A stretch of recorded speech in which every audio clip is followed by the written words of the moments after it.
কড়াইয়ে তেল গরম করে চুলার আঁচ লোতে রেখে কুমড়ো বড়িগুলো দিয়ে 3 থেকে 4 মিনিট লাল লাল করে ভেজে নেব।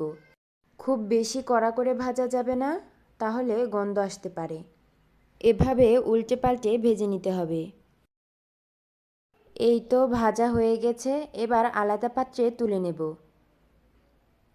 এবার ওই তেলে দিয়ে দেব পেঁয়াজ কুচি, মরিচ কুচি, 3 থেকে 4 মিনিট ভেজে নেব। এ পর্যায়ে দিয়ে দেব 1 চা চামচ হলুদ গুঁড়ো, 1 চা চামচ মরিচ গুঁড়ো,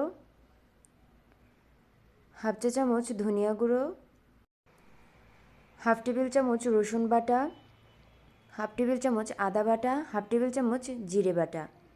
এবার সবগুলো মশলা খুব সুন্দরভাবে 2 থেকে 3 মিনিট ভেজে নেব।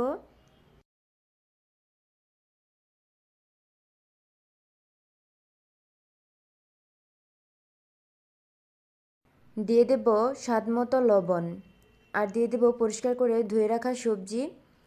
এখানে আমি 6 থেকে 7 রকমের সবজি দিয়েছি, আপনারা যে কোনো সবজি দিয়ে এটা রান্না করতে পারেন। নিয়েছি ডাঁটা, শিম, বরবটি, আলু, মিষ্টি কুমড়া, বেগুন। এবার মশলার সাথে সবজিগুলো খুব সুন্দরভাবে মিশিয়ে হালকা পানি দিয়ে মিডিয়াম আঁচে 7 থেকে 8 মিনিট কষিয়ে নেব। কষানো হয়ে গেছে, এ পর্যায়ে কুমড়ো বড়িগুলো দিয়ে দেব। উল্টে পাল্টে নাড়াচাড়া করে আবারও ঢাকনা দিয়ে ঢেকে দেব 5 থেকে 6 মিনিটের জন্য।